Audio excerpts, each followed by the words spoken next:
In the misty darkness of Middle-earth, the orcs have always been considered the scum of creation. They are hideous, hybrid creatures, acting entirely on bloodthirsty instincts and fear. They kill out of hunger, on orders, and often flee when their ranks crumble. But history always has cruel exceptions. There is one who was not born to be a minion or cannon fodder.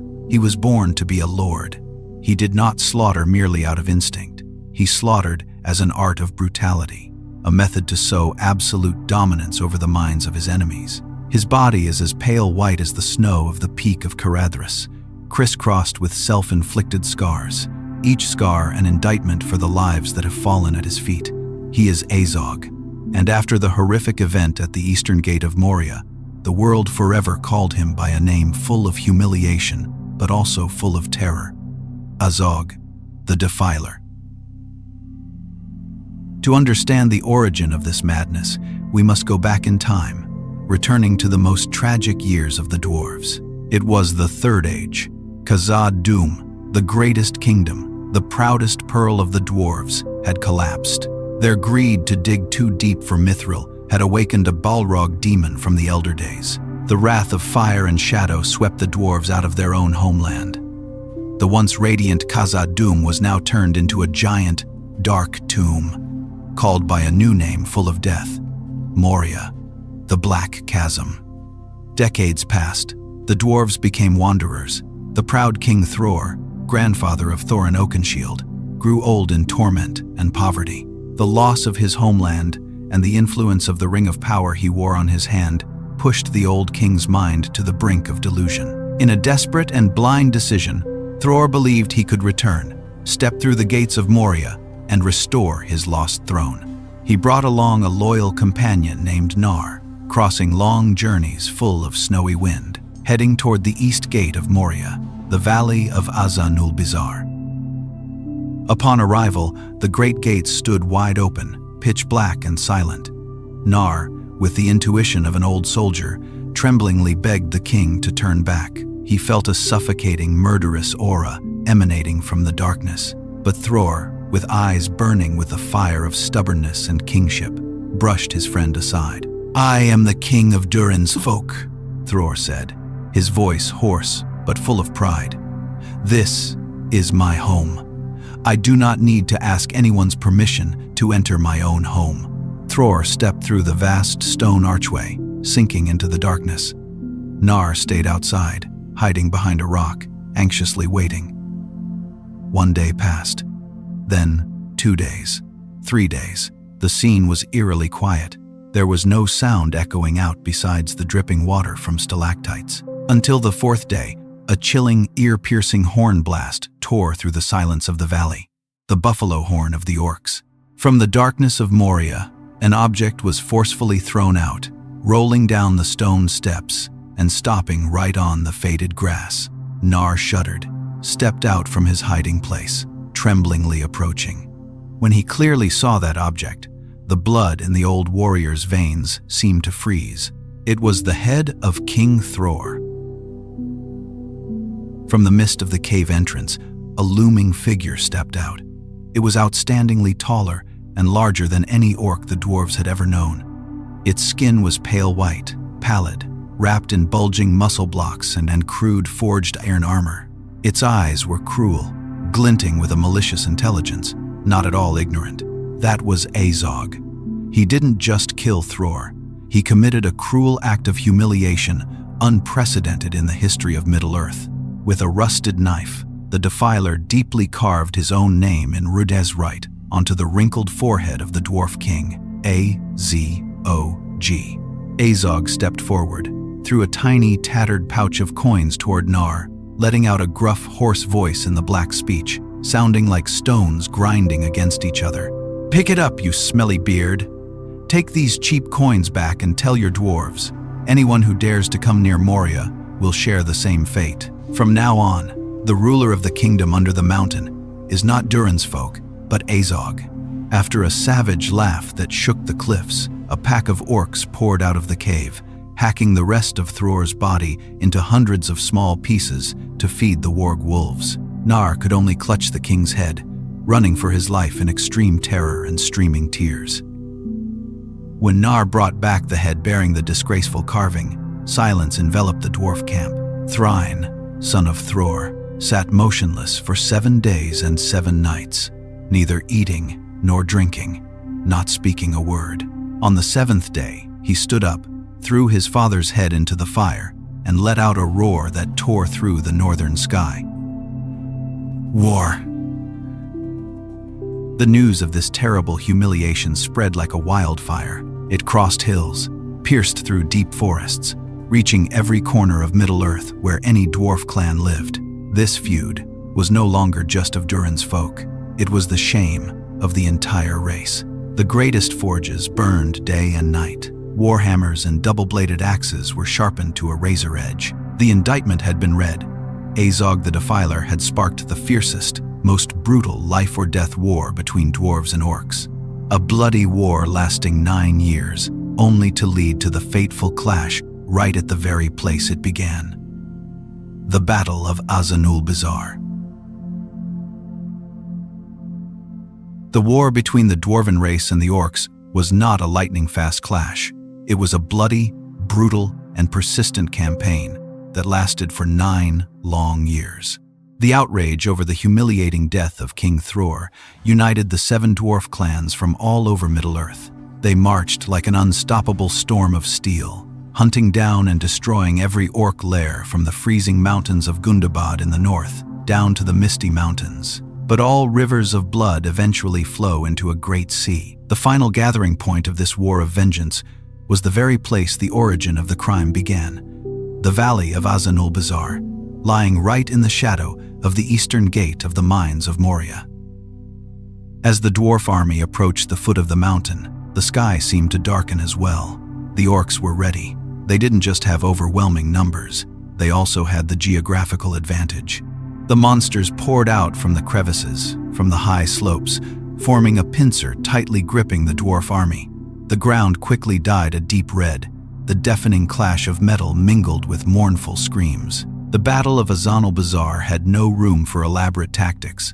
It was a giant slaughterhouse where muscle strength, brutality, and the will to survive clashed head-on. Initially, the strength of the 7 clans seemed to master the battlefield, but their hope was soon dashed by the descent of an entity bearing the white color of death. Azog the Defiler entered the battlefield not like a nameless foot soldier. He appeared like a real nightmare.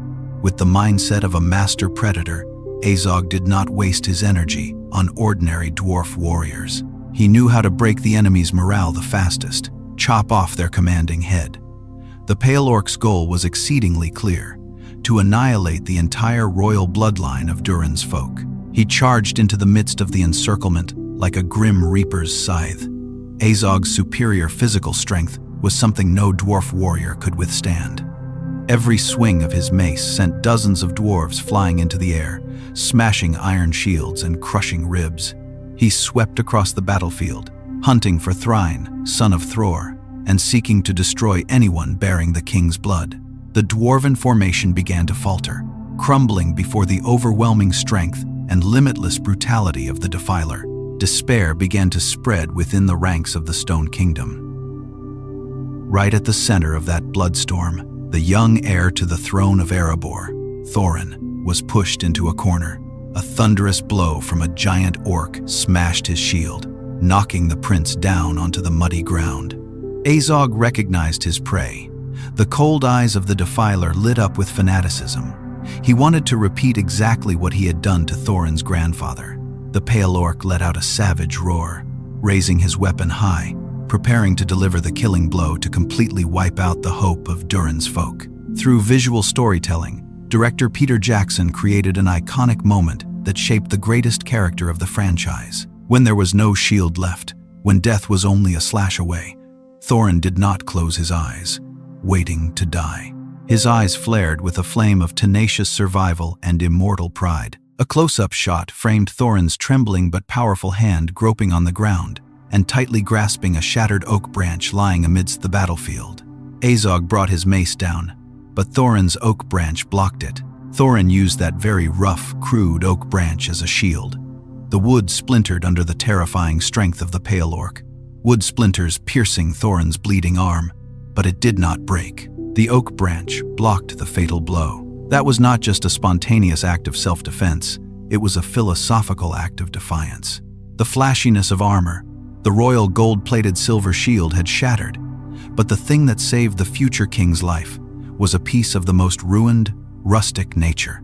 Right at that moment, the arrogant prince died, and the great legend Thorin Oakenshield was officially born. The surprise when his attack was blocked made Azog pause for 1/10 of a second. And for a warrior, 1/10 of a second is more than enough to determine life or death. Thorin sprang up like a spring. He knocked the mace aside, letting out a scream carrying the weight of 9 years of hatred. Thorin's sword swung up, drawing a sharp arc tearing through the air. Thwack! No magic, no miracles, only pure combat skill and extreme wrath. The blade sliced cleanly through muscle and bone. The giant left arm of Azog, the Defiler, severed from the shoulder, flying into the air. Black blood spewed like a geyser. Azog collapsed. His roar was no longer the majesty of a superior, but the scream of extreme agony of a monster tasting defeat for the first time. He looked at his severed arm, then looked up at Thorin Oakenshield's blazing eyes with unconcealed astonishment. The most cruel hunter had been taken down by his own prey. The fall of the pale orc created a terrible psychological shock to the entire orc army. The monsters, who considered Azog an immortal Gse Mukting, has happening his bleeding wound, immediately broke ranks. In panic, a group of loyal servants risked their lives to drag Azog's ruined body deep back into the darkness of the Moria gates, fleeing the pursuit of the dwarves. The Battle of Azanulbizar concluded. The orcs were driven away from the eastern gate, but no cheers of victory rang out. The price paid was too high. More than half of the dwarven force lay permanently on the cold ground. Without enough manpower and time for traditional burial rituals, the survivors were forced to fell all the trees in the valley, erecting massive pyres to cremate their kin. Thorin Oakenshield stood amidst the blazing sea of fire, still tightly clutching the bleeding oak branch in his hand. He had won. Everyone believed Azog had died from blood loss in the dark corners of Moria. But Thorin was completely unaware that the slash did not end a story, but had just opened the darkest, most vengeful, and most enduring chapter of his life. The pale orc did not die. He merely retreated into the shadows, waiting for the day to rise as the most capable right hand of Lord Sauron. Many believe that death is the end of all pain, but for the orcs, and especially for a creature bearing a fanatical will like Azog, death is sometimes rejected simply because the hatred within him burns brighter than the fires of the underworld. After Thorin Oakenshield's fateful slash at the valley of Azanulbizar, the Defiler was dragged by loyal servants deep into the dark labyrinths of Moria, and from there transferred to the Gundabad lair in the far north. The pale orc had lost his left arm. Black blood flowed profusely. For any other orc, that injury meant a death sentence, or worse, being torn apart and eaten by his own kind due to weakness. But Azog was no ordinary being. His vitality was something beyond the boundaries of natural biology. There was no soothing, healing magic of the elves. There were no painkillers. Azog's regeneration process was a gruesome physical torture. Orc smiths swung hammers, driving giant glowing iron nails directly into the charred bone marrow and flesh of his stump.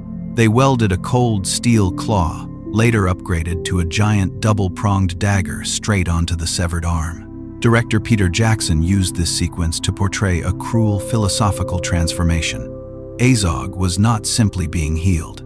The implantation of metal into his flesh stripped away his last bit of natural biology, turning him from a living creature into a semi-mechanical war machine, cyborg, no longer knowing pain, existing only for destruction. Physical pain did not break him.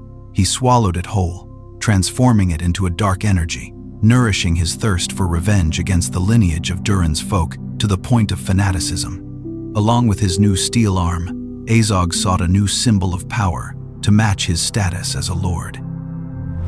He tamed a matriarch warg, a giant warg with fur as white as snow. The image of the pale orc, riding the most brutal white warg in the north, sowed a terrifying visual obsession, turning him into a mobile phantom of death that could not be stopped. Azog's rise did not escape the evil eye, quietly observing all of Middle-earth. Decades passed since the Battle of Azanulbizar. An ancient force was slowly reviving under the guise named the Necromancer, hiding in the fortress of Dol Guldur. It was Lord Sauron himself.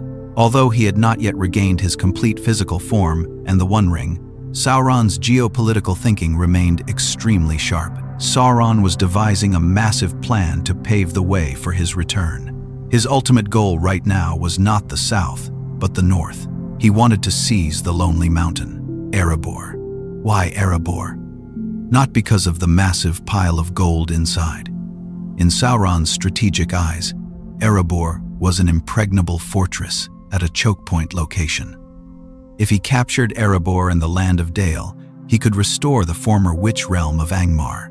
From there, Sauron would create a deadly pincer from the north, crushing elven realms like Rivendell or Lothlorien, wiping out all obstacles before he officially declared war on Gondor.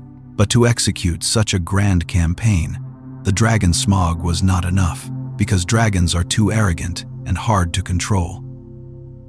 Sauron needed a legion, and more importantly, he needed a supreme commanding general. Why did the Dark Lord choose Azog the Defiler for this position of power, instead of another orc or one of the 9 Nazgul wraiths? Peter Jackson's Art of Storytelling explained this through excellent character development. First, orcs are by nature chaotic, cowardly, and easily divided creatures. To unite hundreds of orc tribes from the Misty Mountains to Gundabad into a disciplined army, Sauron needed a tyrant that the orcs feared more than death. The name Azog the Defiler was the guarantee of that terror. Second, Azog was not a mindless killing machine. He was a master tactician. Throughout the Hobbit Times film series, we see how Azog deploys his troops. He knows how to use warg packs as scouts, knows how to set up ambush points to divide the enemy, like at the Pine Ridge near the cliff, and knows how to restrain his bloodthirsty instincts to coordinate the battlefield. Sauron needed someone with a mind as cold as ice and a heart as cruel as fire to execute his geopolitical ambitions. When the Dark Pact was established, Azog officially became Sauron's right hand in the north. He was granted command of the greatest expeditionary legion since the Second Age. However, Azog's loyalty was also tested by his own personal hatred. In the year 2941, news reached the ears of the Pale Orc. Thorin Oakenshield, his sworn enemy, along with a group of dwarves and a hobbit, were on their way to the Lonely Mountain to reclaim their homeland. The flame of resentment in Azog's chest burned fiercely. He personally rode the White Matriarch Warg, leading the Warg cavalry pack, frantically hunting Thorin's group along the Misty Mountains. But as the pursuit was reaching its climax, Sauron unexpectedly ordered Azog back to Dol Guldur. The Dark Lord's command was absolute. Azog must put aside his personal vendetta to take command of the great army to attack Erebor immediately. This is the moment that exposed the true nature of the Defiler. Despite being consumed by bloodlust and hatred, Azog gritted his teeth and obeyed. He handed the task of hunting Thorin over to his son Bolg and donned the mantle of a commander-in-chief of the Army of Darkness. He understood that submitting to Sauron would grant him a destructive power far greater than anything he had ever possessed. The chessboard had been set. The armored orc legion began to march in the darkness. Every grudge of the past, every calculation of kings and ambition of the Dark Lord, all were converging on a single point. The peak of Ravenhill Tower awaited the most brutal storm in the history of the North. Every grudge in the world of Middle-earth, whether originating from a radiant throne or dark underground tunnels, must ultimately be settled in blood. The decades-long flame of hatred between Azog the Defiler and Thorin Oakenshield was no exception. Director Peter Jackson chose a setting no more perfect and highly symbolic for the end of this fateful enmity: the slippery, cracked surface of a frozen waterfall atop Ravenhill, completely isolated from the rest of the world. But before entering the personal deathmatch, Azog once again confirmed to the audience why he was the commander-in-chief of the Army of Darkness, not an ordinary executioner. While tens of thousands of lives were frantically slaughtering each other at the foot of the lonely mountain, the pale orc did not foolishly charge down to the battlefield. He stood on the highest rocky outcrop, like a cold chess player observing a bloody chessboard. Through the art of visual storytelling, the film depicted Azog's intellectual power via a massive signaling flag system. Tattered flagpoles operated by crude pulleys swung up and down according to deadly secret codes. He unleashed a swarm of giant bats to block out the sunlight, stripping away the elves' hope. He deployed the mercenary army from Gundabad to flank, setting perfect traps to crush the dwarven formation. Azog's stillness and confidence on the command tower contrasted completely with the chaos and despair of the Free Alliance below.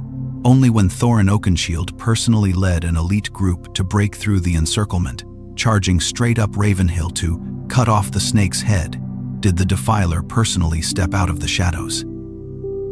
The duel on the ice was not just an eye-pleasing action sequence to satisfy the audience. It was a brilliant visual metaphor about the nature of the two characters. Thorin, the king under the mountain, held the glowing sword Orcrist. He represented royal pride, masterful combat skills, and the desire to redeem his mistakes after the days his reason was clouded by dragon sickness. His footsteps on the ice were extremely cautious and skillful. Conversely, Azog was the embodiment of absolute brutality. He no longer used the sharp dagger on his left hand, but instead a giant stone block tied to a heavy iron chain. The weight of the stone block was proportional to his hatred. Every swing of the pale orc's mace carried terrifying power, but at the same time, it also smashed the ice beneath both their feet. The ice surface cracked, cold water surged up. Through cinematic language, the film conveyed a profound philosophical message. The nature of evil and blind hatred is self-destruction. When trying to use all his strength to crush his enemy, Azog was also destroying his own foundation of survival. Azog's muscle strength made it impossible for Thorin to block head-on, but Thorin used the pale orc's own weight against him, tricking Azog into swinging the mace to break the ice beneath his feet, causing the monster to sink into the freezing water.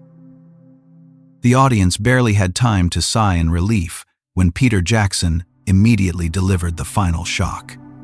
Azog did not die that easily. The creature forged from the fire and steel of Gundabad shattered the ice surface, emerging like a sea monster, pinning Thorin down on the broken ice floor. The metal blade on Azog's left arm slowly descended, pointing straight at the Dwarf King's chest. The extreme close-up shot of this struggle dragged on, suffocating the viewer's heartbeat. Thorin used the sword Orcrist, trying to defend himself, but his strength was depleting against the massive weight of the demon. The pinnacle of storytelling art is the killing moment. In ordinary epic films, the protagonist would rise up with some absurd hidden strength. But in Tolkien's cruel world, every great victory demands an ultimate sacrifice. Thorin looked into the fanatical eyes of the Defiler. He realized a harsh truth. He could not defeat the Defiler with strength. The distance of the blade was the boundary of life and death.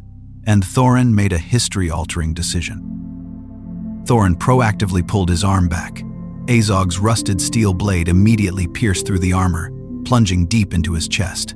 That fatal stab was the final key. Thorin's extreme bravery reversed the positions. By accepting death, he pulled Azog close enough. Taking advantage of the moment, Azog dropped his guard due to surprise and smugness.